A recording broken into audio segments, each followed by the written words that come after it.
कराची में ट्रैफिक हादसात ने 4 अफराद की जान ले ली।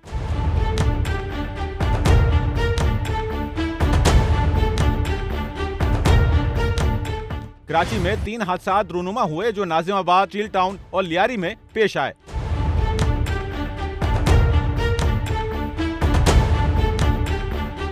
नाजिमाबाद 2 नंबर रेंजर हेडक्वार्टर के करीब हुए हादसे में 40 साला शख्स अमजद जान से गया।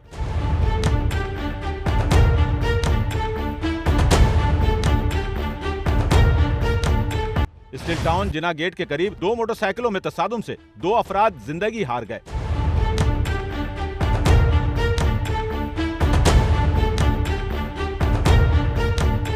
लियारी मीरा नाका पुल के करीब तेज रफ्तार गाड़ी ने 50 साला राहगीर को कुचल डाला। कैमरामैन अमीन के साथ नौमान रफीक, SNN कराची।